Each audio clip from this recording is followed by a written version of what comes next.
So TD Jakes,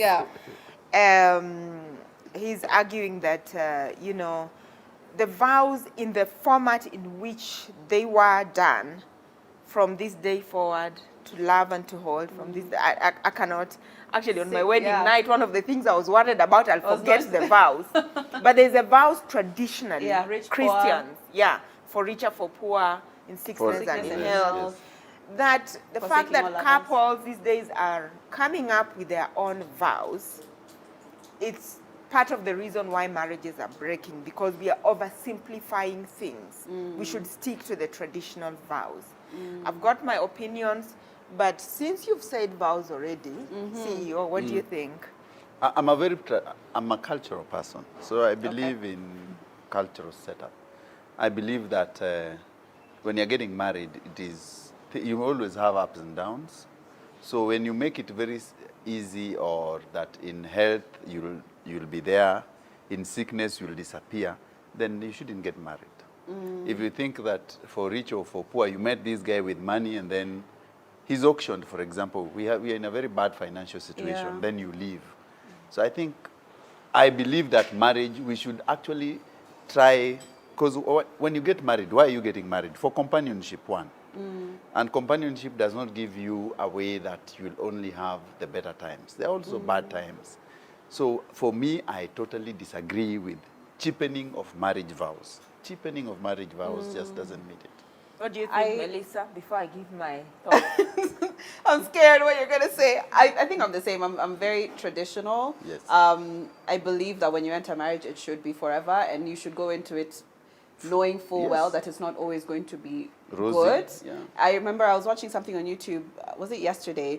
And it was a woman who was saying when you enter marriage, you shouldn't be thinking about what you're going to get from it, but how much you can give to it.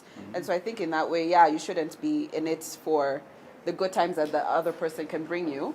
I also think with our generation, divorce is also becoming too simplified and too easy.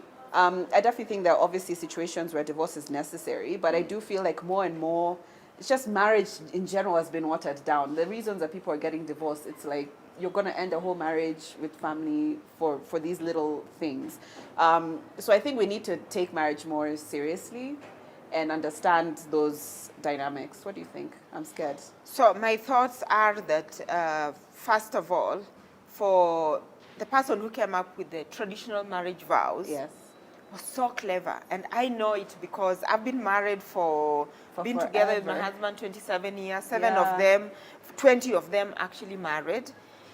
And even though we had been together before, just after the marriage, and when you're going through the marriage itself, then you begin to think, oh, so this is what they meant by for better, for worse. So this must be the better part. I have found myself going back to those vows and thinking, oh, so this is what they meant. So this is what they meant. So I think so that sticking to them is really important. But however, times have really changed. I think so that it's good to be flexible, change with the times, save the traditional vows so that they remain, but also give couples an opportunity to say what is important to them. Because let's face it, humanity is changing. And these vows as they are, it's a very Western thing. These vows are very Western. So if let me just talk about the African tradition. And the African weddings are becoming very, very popular. I tell you because I'm in that industry. First of all, the one-wife thing is a very Western Christian thing. Bible, gun in one hand, Bible in the other, kind of thing. And so when we look at what were the traditional African vows, then we can really comment on them. But they weren't similar, like for richer, for poor? No, they were never similar. They were these are things in the Bible. So those are Christian. And by the way, there is the Christian wedding, and then the there's traditional, the traditional African wedding. And the Bible is a very new thing that was introduced by the colonialists and the religious colonizers who came. We have to go back, how were the weddings before? People married even like 6 wives. 10 wives. So as long as you can look after them. Yeah, So let's okay. go back to that. What sustained those marriages? See, what do you think about that? Yeah. Because you're always talking about cultural, our culture Yeah. as Africans. What do you think about that? I would tell you that the Bible is 2,000 years ago. It's not the newest thing. The only thing which we can say is that the African setting and culture dictated that for worse and for good is the way we brought our women. The women had to fend to get food and all this. And even during famines, you do not go back to your home. But remember, what Dr. C is saying is that for you to get married in African culture, the woman would have spied in your home to know whether you have the granary. If there's granary and there are cows, then they would know that's a better home to get married to. Should That do her was due when there was diligence, land. Yes, as the due Dr. diligence Caesar was saying, done. yeah. So they did not get married. What they used to do, it was very interesting. When you had expressed interest in a woman, the family of the woman would Yeah, they send go a to the- small boy yeah. to go and spy in that home. So the boy would walk into that home around 6 in the evening. People used to eat outside. Yes. So pretend he's looking for, he's lost or something, he needs water to drink. Then he counts the granaries, counts the cows, and is given food. Then he goes back and says, I went to that place. I think our daughter can be married there because they have 6 cows or 10 cows or 2,000.